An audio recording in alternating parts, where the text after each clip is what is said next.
ready, cause this ain't funny. My name's Amy Z and I'm about to make money. Hi everybody, it's me again, Amy from the Zula Mercantile, and today is going to be a sorceress video. If you're new here, I call it a sorceress video because when I am out there sourcing things, I like to refer to myself as a sorceress because that sounds a little bit more fun than a good old picker. So this weekend, we had a bunch of yard sales and estate sales, and I did take some footage, and the footage was lost, and the camera that I used while I was doing it was dropped onto a cement driveway and broken. So we're doing it this way. I'm going to show you what I found, what I paid for it, what I could potentially make from it by selling it on eBay or Poshmark. And then at the very end, we're going to do a total of what I spent and a total of what I might make, and then give you a total what might end up in my pocket from these great finds. So let's get started. The first one here, I actually grabbed this because I thought it was cute and I might use it myself, but I am definitely going to sell it. This is a vintage McCoy pottery. It's two gnomes holding a log. That's what you have to use when you search for it, but I figured it out by doing a Google Lens. It's not actually marked McCoy, it just says USA on the bottom. So I was a little stumped by it, but I know now that it is a McCoy. I paid just $1 for it, and it looks like I can probably get $50. So definitely gonna sell it, not use it for myself on that. Sometimes I keep things, but not that one. Next up here, we have, isn't he cute? And it's a big beer stein. It says on the side, Mahon made, I imagine that's the guy's last name, handcrafted 1980 stoneware, signed on the bottom by the artist, and the paperwork is inside. So this baby is brand new. I got it for $5 at a yard sale, and I can probably get 25 to 30 for him. And he's fun. I thought he was really fun. So I grabbed him, of course. Right, my hero found this one. This is, okay. I had no idea who this was. I still kind of don't, but through Google Lens and the helpful tools on the good old internet, I have figured out that this is, well, it's a Don Post mask, which is why we bought it. It was just $1. Don Post makes great masks. He does a lot of special effects in Hollywood. If you ever see one, it probably is worth picking up, especially since this one was just $1 and it's in near perfect condition. This one apparently is Marcus Phoenix from the Gears of War, and I think I can probably get $50 for him. I didn't find the exact same one, so I am going to do a little more research, but these masks generally go for that, and it's dated on the inside, so that's helpful too. But yeah, this guy's my new friend for $1. Like I said, his name was what again? Marcus Phoenix, F-E-N-I-X. So I learned, and it's always good to learn. That's what it's all about. Alrighty, now, let's see, these I picked up kind of for sentimental reasons. They reminded me of my childhood. They're these little, you get the thing in the square or the bead in the hole kind of puzzles. It was fun driving home with these. They all made a bunch of noise, but brand new in their package, vintage, just $1 each. So I did grab them. I couldn't check comps at that sale, but I just trusted my gut on it. And I think they're going to be okay. It looks like they go for around $10 each. So I'm just going to lot them up, make it simple for myself. And I think I can probably get 35 to 40 for the lot of 4 of those. So hold on, I got something happening. There we go. This one, this is the biggest mistake of the weekend, but it only was a $2 mistake, so that's fine. This is what I thought was a brand new Electroflash Federal Signal emergency light. I paid $2 for it. When they're complete, they go for a decent amount of money, $40 to $75, depending upon the model. This one is missing a hole. It's just a metal piece that goes here that usually has wires coming out of it, and so that, you know, it'll operate. So this is going to go up on my little shelf of shame. $2. Alrighty, next one is a hero find. Yes, my hero found this thing. It's big, but it's lightweight. This is a I believe 70s. I gotta still pin the date down on it. But it's official G.I. Joe, made in the USA. This is the 7000 Jeep.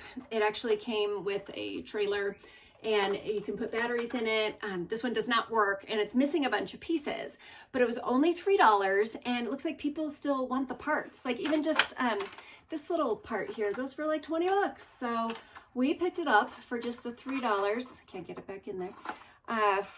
And I think, gosh, you know, one just sold for $80, but it was like complete and in really nice shape. So we're going to shoot for, maybe I'll start it at like $50 just to see what happens. And of course, I'll accept offers down from there for a $3 investment. I think that was a good find from my hero. So good job. All right, let's see. Oh, these, brand new. I do have the box as well, but it's easier to just show them like this. These are Olakai. They're leather slip-on shoes, really nice, brand new. I did pay $10 for these. Since they're brand new, I figured it was probably a good gamble on that. And then I finally found the exact same shoe. Let's see, exact same shoe used, just sold for $60. So I'm gonna go for a little higher than that with these since they are brand new. They're really nice. I love how the insole is so cute with that little gal surfing in there. So that's something new. I have not purchased that brand before. So good to try stuff that's new. Let's see, the next one is, this one's heavy. Oh. I paid $20 for this, brand new Le Creuset. It's a serving tray with a removable cutting board in the middle. Mine is black. Not sure why it comes in a box with a red one on it, but it does. This one, like I said, I paid $20 for it, but since it is new, looks like I can maybe get $120 to $140 for it. There are actually no black ones listed currently. So I think that's going to work in my favor. We'll see what happens with that. But Le Creuset is kind of, it's always something I will look at when I see it at a sale. If it is for a good price, I figured being brand new, $20 was a good investment on that one. Alrighty, the next one is my favorite find of the weekend. Gosh, I was at a sale. They had just had a huge amount of things that were just nothing for me. And then under a table behind something else, I saw this. This is a vintage. It's called the Star Bell. No, I'm sorry, it's called One Star Bell. Revolving musical Christmas tree stand. Okay, so this thing is gold with white stars all over it. You plug it in and it will rotate your Christmas tree. And then if you hit the switch on the side, it also plays, it sounds like a music box, plays Christmas carols. And the guy gave me a demo. It totally works. And this thing looks like maybe it wasn't even used at all, or if it was used once, it was used by a person who really took care of their things. So I paid just $10 for this great find. And let's see, I lost it on my list. Looks like I can probably get $125 to $140 for that guy. And it's just so neat. I will, of course, put a video of it operating in my listing. There are a few listed, but I have the original box. Like I said, everything's pristine. So I think I'm going to do more towards the top number of 140 on that one. Yes. All right, now. Oh, gosh, look at this. See me slinging this around. This is a bowling ball bag. It is vintage, of course. You can tell just by looking at it. I did have a ball in it. I removed it for the purposes of holding it up for you in this video. It is perfect. The bag really intrigued me. It was $1 for the ball and bag. The ball is a Columbia 300 white dot, so I have to do some research on that. But I do think that I can get $20 to $30 just for the bag, and that's certainly easier to ship than a bowling ball. So that was no question. Actually, my hero found this one too, so that goes on his list of good things. Yeah, that was a fun one. Okay, and then I went all by myself to this. It was a bonus sale. I just saw some signs, so of course I turned. And these folks were selling. His mother was an elementary school music teacher, and they were selling all of her things from that era of her life, which was a while back. So all the things were vintage too, which is, of course, intrigues me. The first thing I picked up here was this beautiful flute. And, you know, I'm not sold a ton of music instruments. Looks like I'm in the biz now. This one, of course, you can see it has its original case, really cute. And it is engraved on there. It says Martin Frere flutes from Paris. So, of course, that sets off an alarm. Okay, so we have a French flute here, and they were like, the prices were great at this sale. I paid $5 for this flute, so I thought I'd take a chance on it. There was no signal anywhere even near that place, so I took a big risk and I bought a bunch of things there. The flute being the first one for $5. There's only one listed for $49. I don't see any solds. Maybe I'll just come in at like $45 and try to get this guy gone quickly. But it's just so pretty too, and you know, it has like a patina on it. So I do wonder if it might be one of their silver plated flutes, which they did make. So I am going to do some more research on that before I get it listed, but something new and interesting to try. And the other new and interesting thing, I left there thinking, what's wrong with me? Why did I just buy 40 recorders? Remember these recorders from school? All right, so the thing is that she had many different brands. Some were wood, some were the good old plastic. Gosh, okay, so let's start out with, well, I paid $1 each for them, and like I said, I got 40 of them. And included in there was this sealed box of vintage. These are the kind student recorders. There's 20 pieces in here. It's the number 205. Alos. That's how I'm going to say that we say it. So I got that box and then another half box of those. Those in particular, they do go for 15 to 20 each, and they're brand new. They each come, this is what they look like. They come in a fabric sleeve with a drawstring, and then the instructions, and then the actual recorder. So, gosh, if I can, I think, well, let's see here. I have 27 of those, that style. And let's see, at 18, if I did $18 each on them, that would be $486 right there. So, and you know, if I go lower, that's totally fine too. Like I said, I'm in for $1 each on these recorders. This style actually goes for, see, it's in like a vinyl case. Same brand, Aulos. They're made in Japan. This one comes apart into 3 pieces. It's a big one. I have 3 of these, maybe 4 of these. Yeah, 4 of these. And this one actually goes for $30. So that's exciting. And then this one, look at this interesting case. It's actually wired, so it'll pop back closed.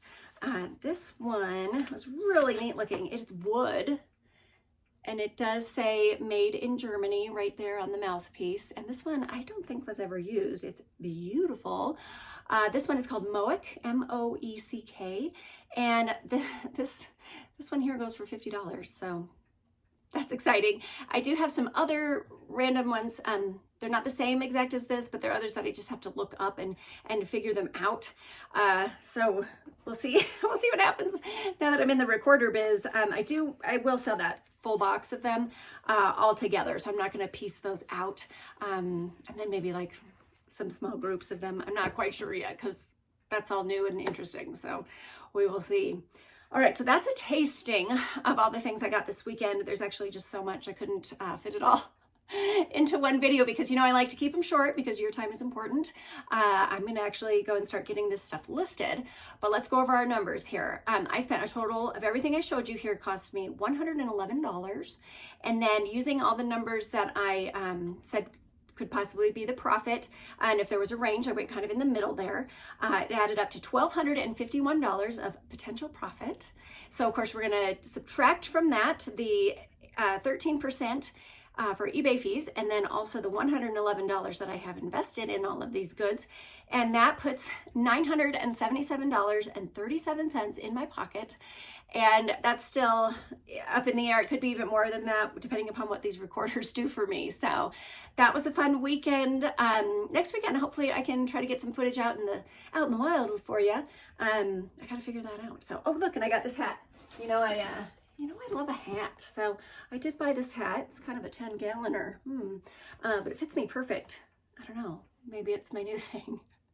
We'll see, but I'll see you on the next video. I want you to get out there and start hitting those yard sales, get things listed, get things sold.